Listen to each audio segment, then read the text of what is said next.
রহমতুল্লাহ। আপনারা সবাই ভালো আছেন?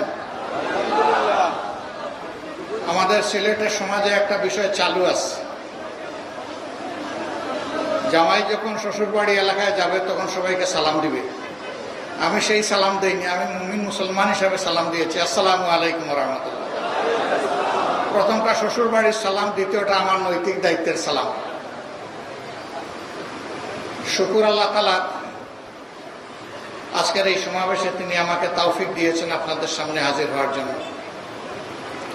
বাংলাদেশ জামাত ইসলামী বিয়ানীবাজার উপজেলা শাখার উদ্যোগে আয়োজিত আজকের এই জনশক্তি এবং সুধী সমাবেশের সম্মানিত সভাপতি, মঞ্চে বসা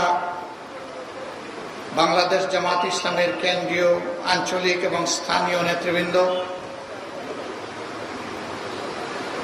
আমার সামনে উপস্থিত আমার কলিজার টুকরা প্রিয় সহকর্মী এবং সুধীবৃন্দ, জাতির বিবেক, সাংবাদিকবৃন্দ, প্রিয় বিয়ানীবাজারবাসী, আল্লাহ তাবারক ওয়া তাআলার অগণিত শুকরিয়া যে আল্লাহ রাব্বুল আলামিন বাংলাদেশের মতো একটি দেশ আমাদেরকে দান করেছেন। আলহামদুলিল্লাহ, বিপুল সম্ভাবনার একটি দেশ, বিপুল সংখ্যক জনগণের একটা দেশ, যেই দেশে বয়োবৃদ্ধ লোকের চাইতে যুবতীদের সংখ্যা বেশি।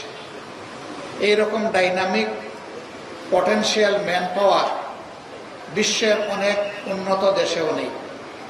Design, elegance,